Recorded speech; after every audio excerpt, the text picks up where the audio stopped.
that once I have been, quote, there, and for there, so I don't sound like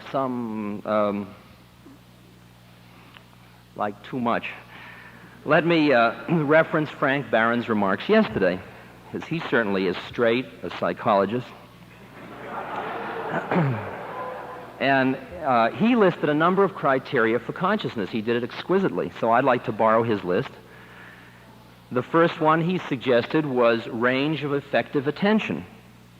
That is, the experience of simultaneously being conscious of many levels of awareness.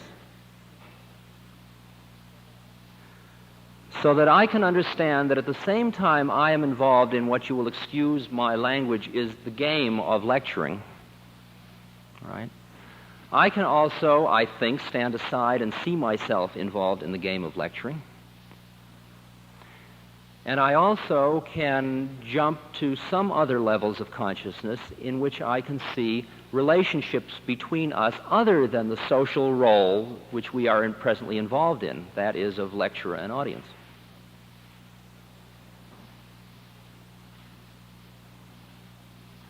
And at times I even realize that we are all slowed down light.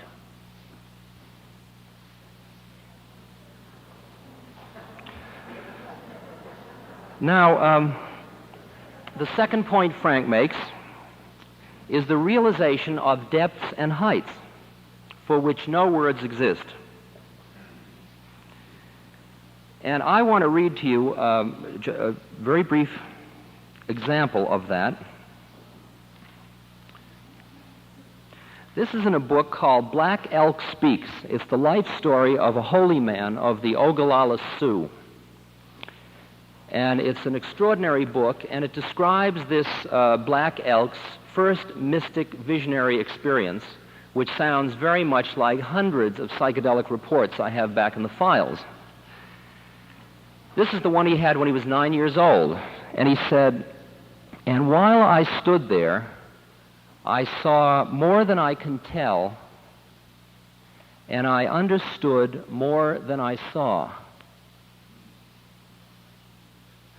For I was seeing in a sacred manner the shapes of all things in the spirit, and the shape of all shapes as they must live together like one being.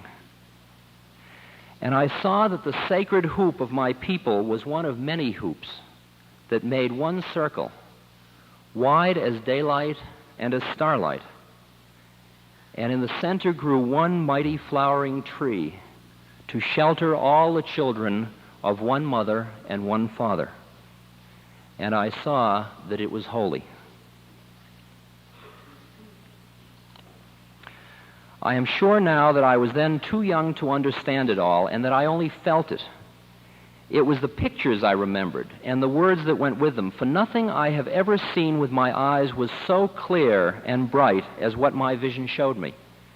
And no words that I have ever heard with my ears were like the words I heard. I did not have to remember these things. They have remembered themselves all these years. It was as I grew older that the meanings came clearer and clearer out of the pictures and the words. And even now I know that more was shown to me than I can tell. And I think for most of us that describes a component of our own experiences. The third thing Frank mentions is sensitivity of breadth of consciousness of others. Now here I think that there is an absolutely fascinating research area concerning empathy and ESP. When I was running a session, guiding a session, at one point a fellow said to me, now let me explain what I was doing. I was lying there listening to the music, and I was being with him. Now this is in silence, so that primarily what happened was I suddenly got a picture of the inside of his head. And it looked like caves, and there were waterfalls, and it was dark and mysterious and jungly. And I was in the midst of this, and suddenly he turned to me and he said, "Are you inside my head?" Now, I put that away because those are the kind of things you don't like to think about. And about a week later, I was guiding a session for a political science professor at Harvard. And this time I got another visual image, and I was in a French cathedral, very stately, kind of cold, formal. And while I was walking with my footsteps echoing down the halls of this cathedral, he turned to me and he said, "I have the strangest feeling that you're inside my head." That's the way chance works. At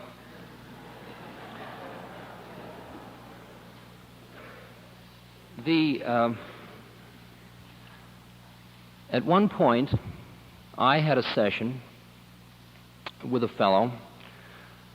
We took 700 micrograms in the middle of a day, sitting in two upright chairs facing one another in an empty room.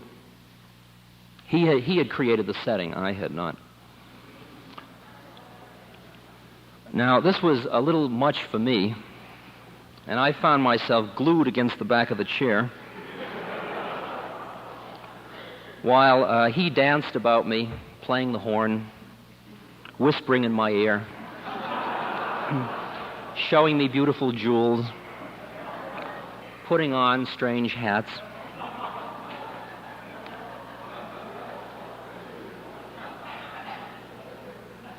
And finally, I went to the floor thinking to myself, if there only wasn't so much light,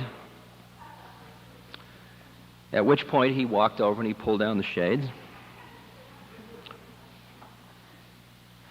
So I thought about that, and I figured, well, that's silly. That's just chance. But what I need is about 10 minutes rest. I thought that, and he said, oh, take 20 or 30.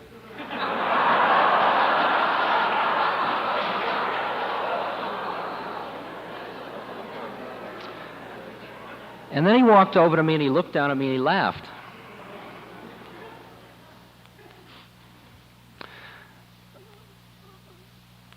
Now, it strikes me that if you read the many reports of ESP experiences that are available, that most of the experiences involve two minds that were working very much in parallel. Mother and child, husband and wife, two intimate friends. And that when you use an experimenter and a subject who hardly know each other at all, you often don't get much better than chance. Although J.B. Rhine has worked hard to show some slight statistical gain.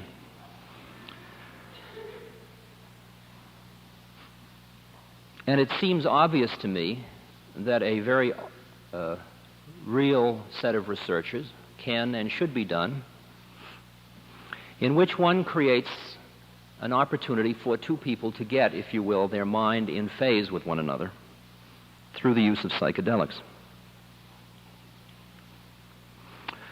Finally, the fourth category that Frank mentions is ability to observe and yet not observe the subject-object distinction. That is to experience the feeling we are all one at the same time as maintaining the distinctions that exist among us.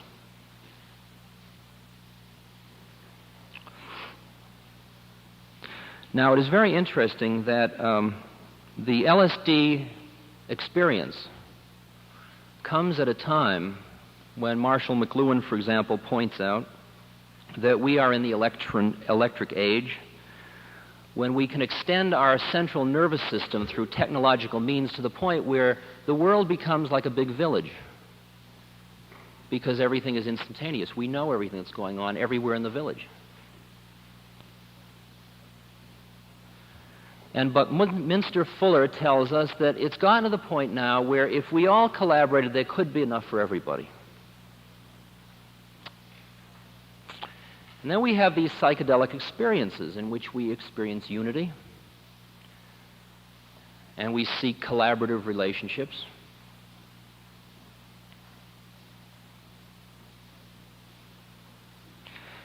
And as I experience a unity in the universe, in the world, let's say,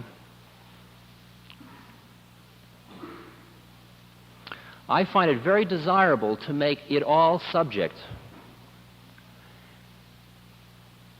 And I also understand that almost any learning can occur almost instantaneously if one is able to get rid of the subject-object distinction between that which one learns and that which is learned. And you have all had that experience of one trial learning under conditions where you were really, quote, turned on to the thing you were learning.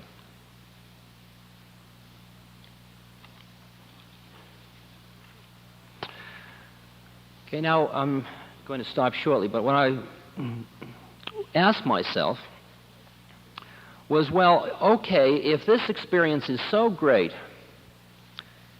how could I stay high all the time? I could put it in a little more serious vein. Say, how could I stay in a state of ecstasis? That is a fluid cognitive state. How could I be fully conscious all the time? Well, it's very tempting to figure if you just keep using enough LSD, it'll do it. So we got 5 of us together, and we went into a house, and we decided to stay high forever. Now, in order to do this, we had to take 400 micrograms every 4 hours, or 2,000 micrograms a day. And we carried this experiment out roughly in more or less formal fashion, but continuing on the dosage for 3 weeks.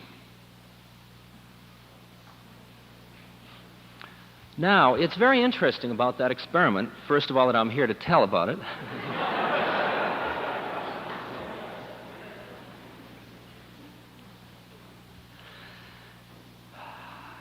And just a few of the interesting aspects of it. First of all, it was apparent to me that you do not stay at the highest state of consciousness for 3 weeks. You do not stay with the clear white light. You do not stay where all is one in a completely homogeneous field. You stay much more at what you'd call second bardo.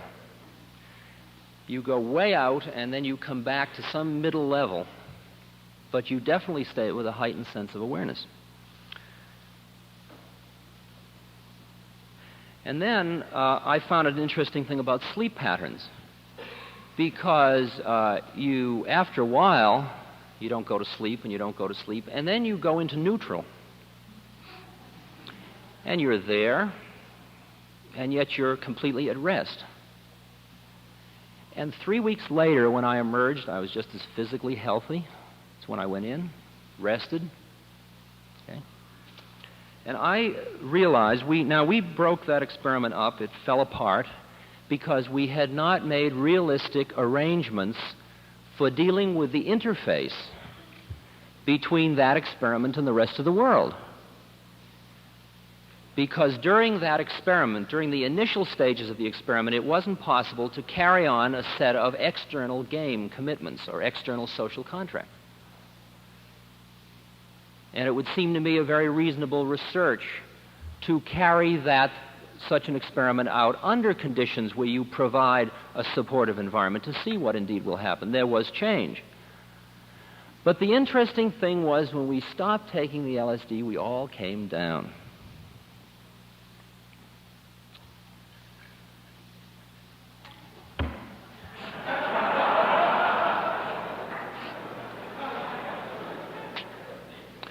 Well,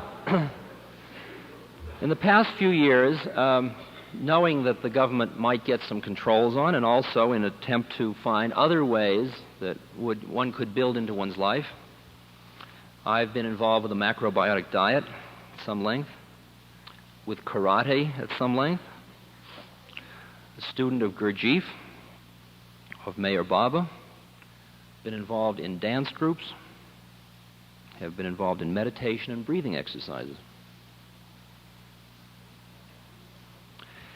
Once I had had one psychedelic experience, all these other things worked. Because once you have been one time outside of yourself, and you know where that place is, it's the easiest thing in the world to get back there.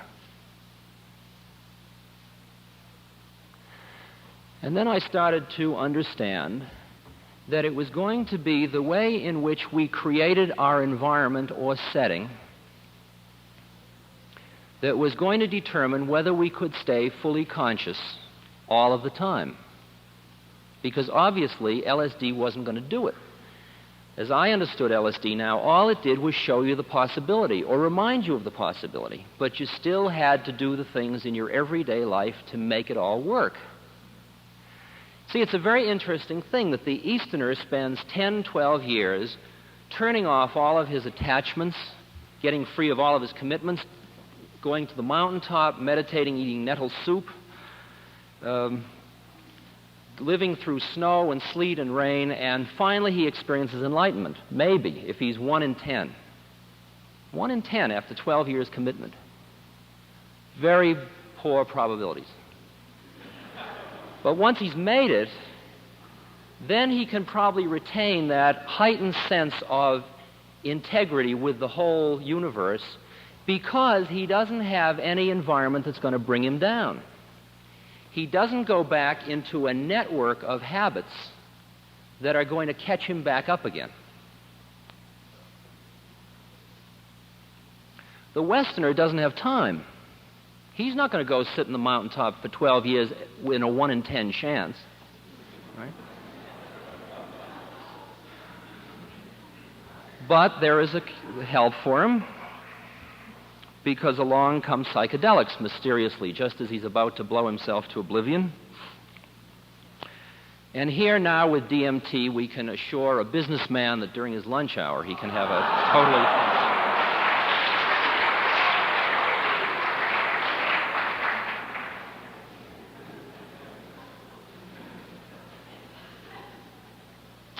But probably at 2 p.m. he'll be just as hung up as he was at 10. With a memory in addition, the memory of what that openness was like.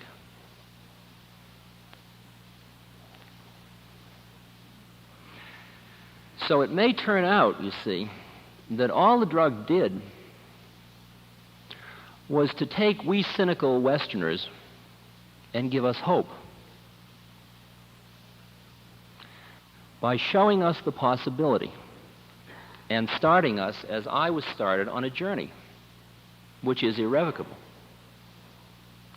And that the journey will end up taking just as long as it would have had we done it in the East on faith,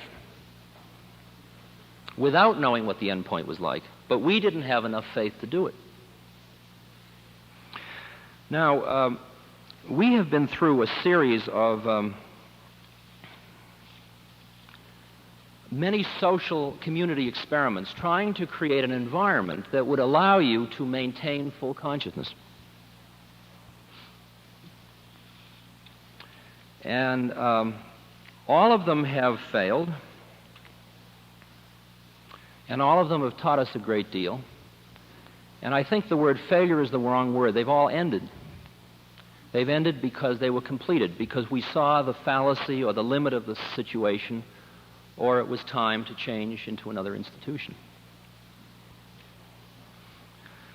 But out of it all, I have come up with some basic rules, I feel, that are reasonable for entering into a community game designed to provide an environment for you to have maximum consciousness.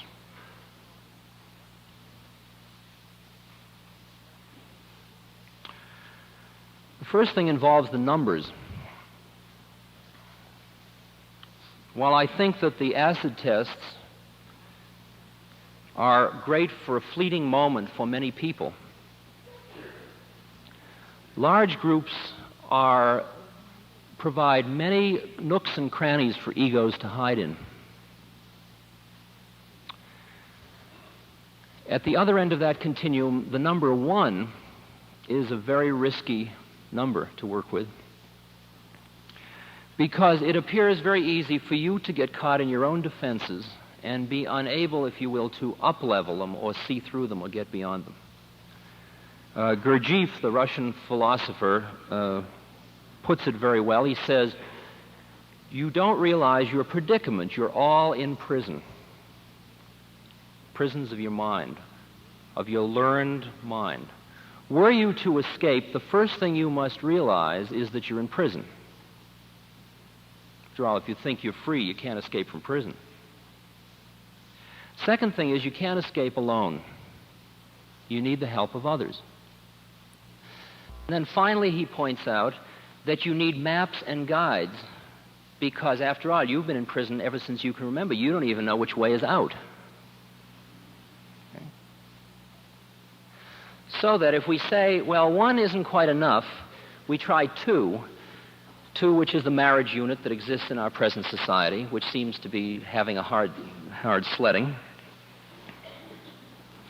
Problem of two is that people get locked in power struggles. And there's nobody to arbitrate.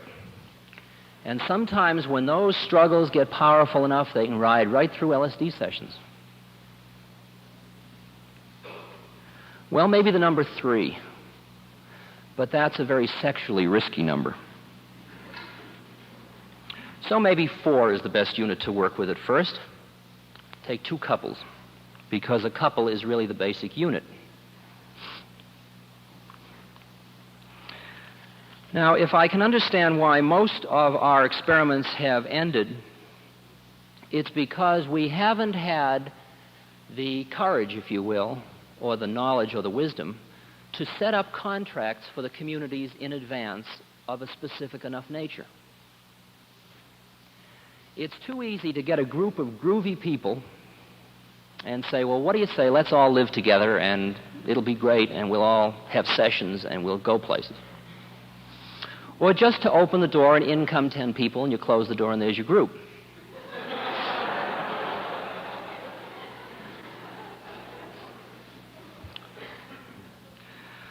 So there is some kind of contract because these kinds of groups often end up in somebody saying, well, look, that isn't what I'm here for.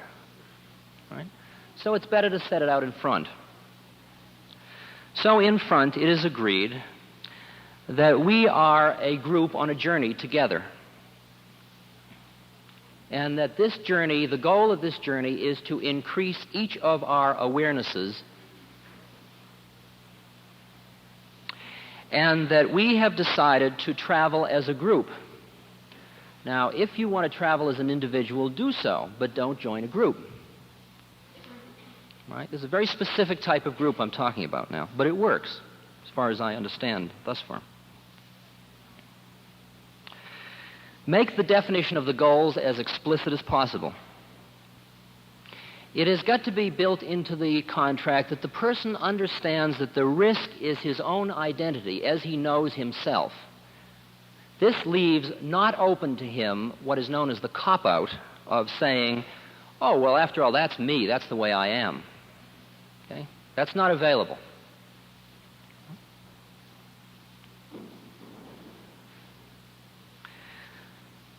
The next thing is that for the first period of time after the group is formed, it can do little other than primarily deal with its own unfolding. And every participant must be ready for total confrontation at all times. That is, there is no place to hide.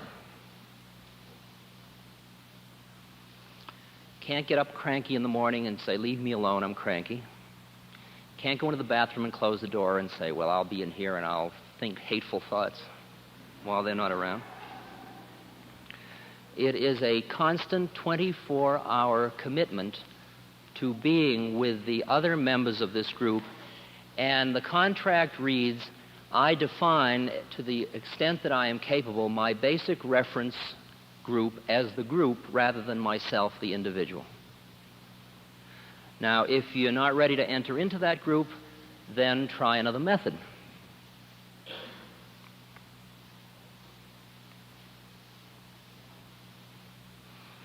Now, the next point is that the contract must demand complete honesty at all times.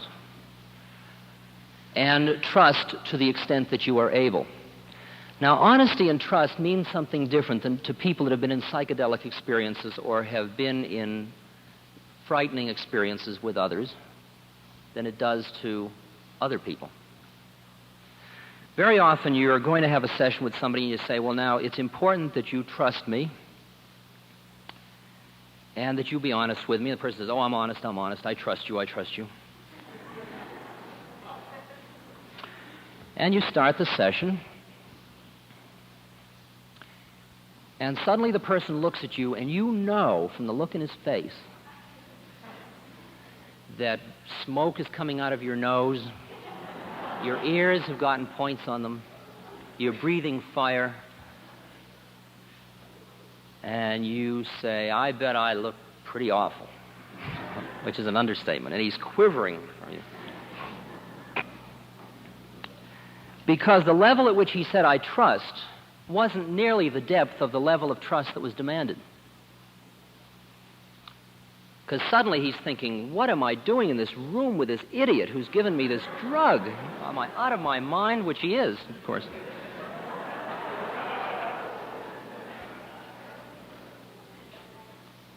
And very often people have returned from psychedelic sessions. Well, the one thing I certainly learned was how much I didn't trust anybody, and that's why it was so hellish. I was asked recently, how do you account for bad sessions? And my answer was dishonesty. Because I am convinced that a person knows inside of himself just what's going on, and that I have very often gotten into a situation where gone through complicated arrangements to arrange a session, the person's there, and tremendous cost and effort, but I know I'm not ready. And I have to have the guts to say I'm not ready. And being this honest, you can get confident that your sessions are positive and meaningful. Now, one of the keys that isn't in the contract, but it's a key to the community, is to keep everybody subject. Don't get into any of the hims and hers. It's not me and them, it's us. And when you experience a negative feeling towards somebody else, keep in mind that you have made them object to the extent that you put that feeling in.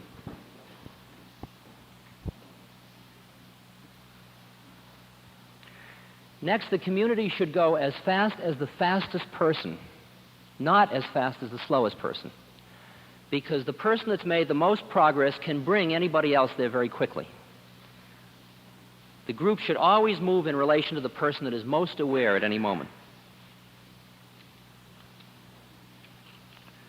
Briefly, as far as environment is concerned, cut down on external stimuli.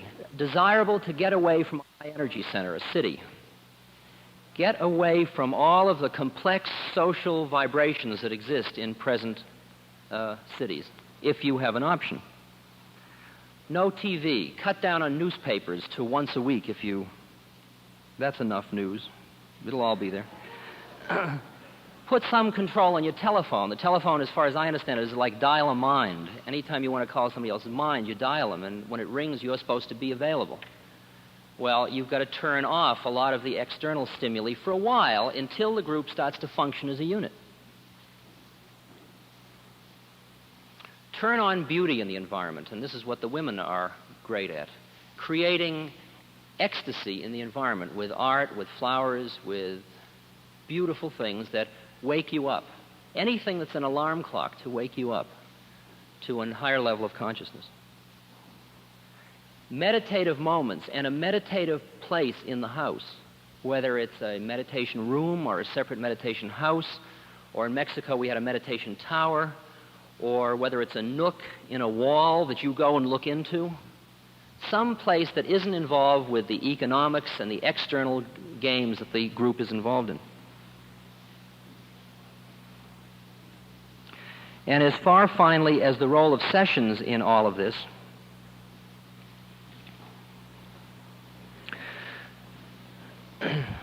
I now understand the experiment we went through this winter. We got to the point where it was happening so fast for the four of us that we didn't have time to take LSD. All right? In other words, we all knew what the possibility was. We had all seen each other as all human beings. We had all experienced the unitive moment with one another. Now we realized, and we could see when it wasn't being realized, where the flaw was. There was sufficient consciousness for us to do something systematically to get ourselves to this other state of consciousness. So it may well be interesting that the moratorium that Tim Leary called for a year, which he said was a cooling off period, while I don't share that, I'm not making that call by any means, or even suggesting it, I do say that those of you that have had psychedelic experiences, many of you have come back from these experiences mildly depressed. And this depression, upon close analysis, is because you look and you see that you were involved in some very ugly human games. Social contracts with your marriage partner, in your job, a dishonesty here, a little deception there, a dead subject-object relationship. If you're a teacher, you're going in and looking at the students as them. Right? There's some point in your life that you see, and it's not how it could be. Now, I understand that the LSD experience, just taken once, starts this whole process. And what fascinates me is even the people who have taken LSD and have been backing out of the room from almost the moment they took it. Very nice session, very nice, thank you very much.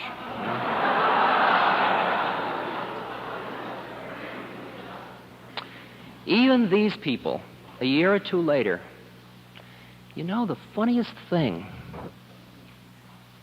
right? Now, I can't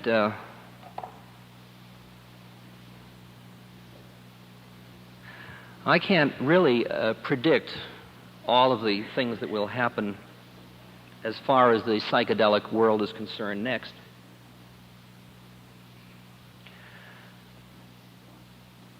It does seem to me that for many, many thousands of people, a journey has been begun just like my journey. And if it is true that evolution involves increased consciousness, and if indeed I have labeled the journey correctly, perhaps the groundwork has already been laid down. And now all we need to do is listen to ourselves. I'm going to stop now and take questions if you have any. May I ask 2 questions? Well, ask one question at one question. Okay.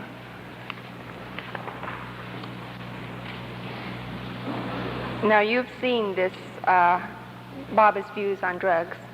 Yes, I have. That's not my one question. Right. Okay. Thank you so much.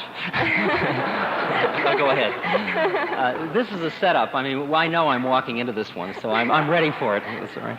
She's ready for it, too. Okay. I'll try to talk louder. On February... No, you're going to ask a question now. We're not going to make a question. I'm going to build up to it because this is one thing you haven't said, and I think it'd be interesting to the audience to know this fact. On February 4th, I believe it was, you said in Berkeley that you no longer anticipated using LSD in the foreseeable future.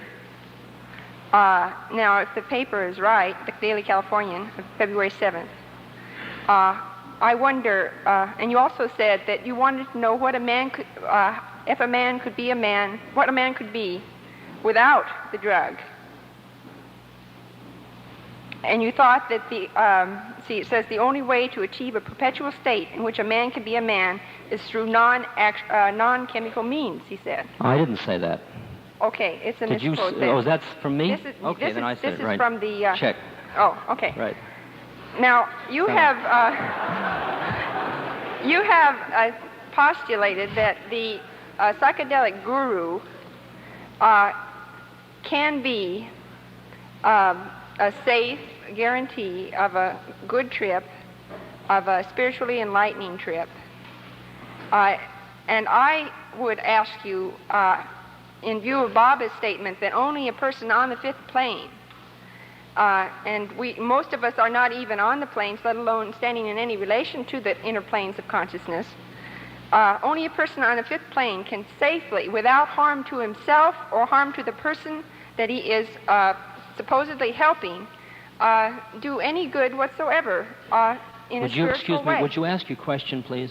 I want to know what you think of this statement. Okay. Do you think you are helping people when you are being a psychedelic guru? Do you think that you are not harming your own spiritual progress? Thank you, Paula.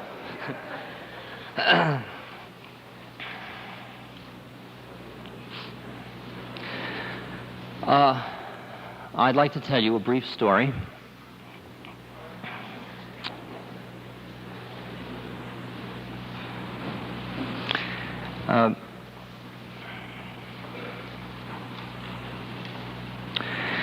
One of the things one does as one works with psychedelic chemicals is one continually looks for maps and charts to help you understand more of what you're experiencing. Now, in the course of our searches, a number of us independently have come across the works of an Eastern mystic by the name of Meher Baba. And I found when I read his works, called Listen Humanity, God Speaks, so on, which are available from Sufism Reoriented on Sutter Street, I found that these were most in tune with my own psychedelic experiences.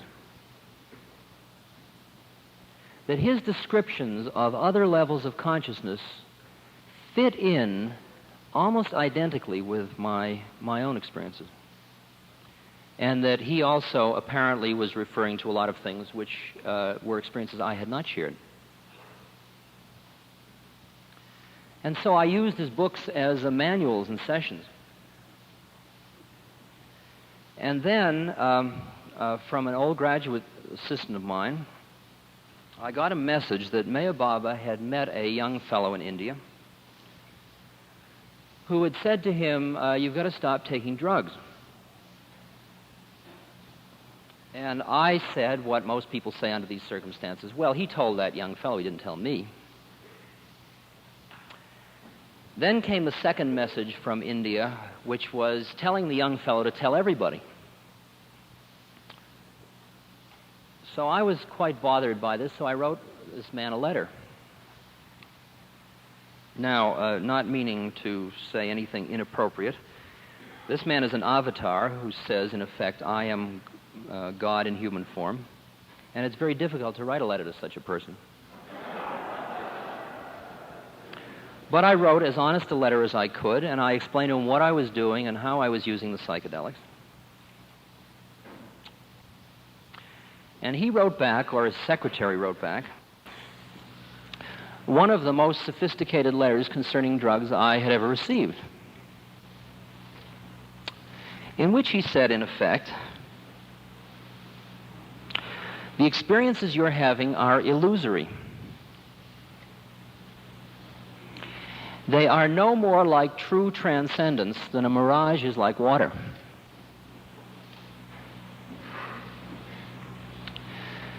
Then, he said, to a few serious spiritual seekers like yourself, LSD may have started you on something, but it can do you no more good.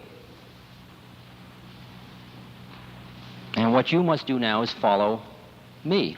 Love me enough and I will take you through, because you need a perfect master to get to the seventh plane.